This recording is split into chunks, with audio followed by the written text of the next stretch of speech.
Eu teria sido feliz em tê-lo como amigo, tio, chefe, avô e até mesmo, embora mais hesitante, como sogro. Mas justo como pai, você era forte demais para mim. Seguindo a série de livros que eu estou lendo durante o ano, um dos livros que eu li foi Carta ao Pai, do Franz Kafka. Para mim foi o livro mais pesado, talvez, embora A Morte de Ivan Ilitch seja um bom candidato a esse título, mas porque eu li esse livro talvez num momento não muito bom e também por questões mais pessoais, né? Vocês vão entender se vocês se identificarem, né? A gente sabe, não é nenhuma novidade que o Franz Kafka, infelizmente, é um coitado, né? No sentido de que o cara sofreu bastante, assim, principalmente em relação à criação e relação com o próprio pai.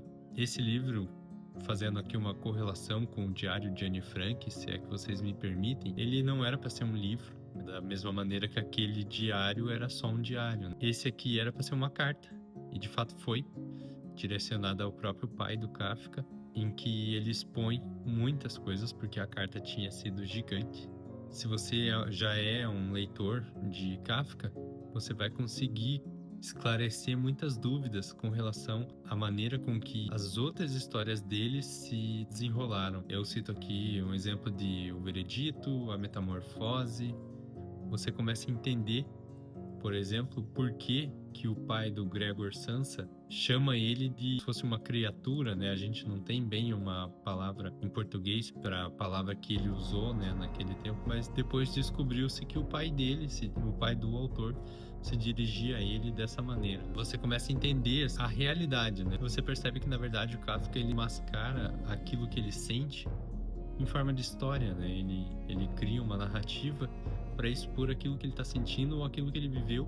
E nesse livro, nessa carta, na verdade, ele acaba expondo que muitas vezes o que ele escreveu era descrevendo o pai e a relação que ele tinha com o próprio pai. Primeiro o exalta, o pai, só que em seguida ele já começa a falar todos os pontos que o incomodavam, né? Só que sempre não querendo ofendê-lo. Ele fala dos outros livros dele, ele fala da rejeição do pai dele com relação a qualquer coisa que ele tivesse feito. Ele fala da inicial admiração que ele tinha, né, pelo pai, seguida dessa autodepreciação. Como a figura do pai dele era como se fosse um exemplo assim de homem, né, no geral, ele tinha a visão do Kafka. Ele tinha grandes proporções, ele era alto, forte, inabalável, enquanto o Kafka em si era mais franzino, né, magro, fraco. Ele até relata uma situação ou outra, expondo justamente essas características físicas, né, em comparação entre um e outro. Digamos, às vezes imaginavam um mapa mundi aberto e você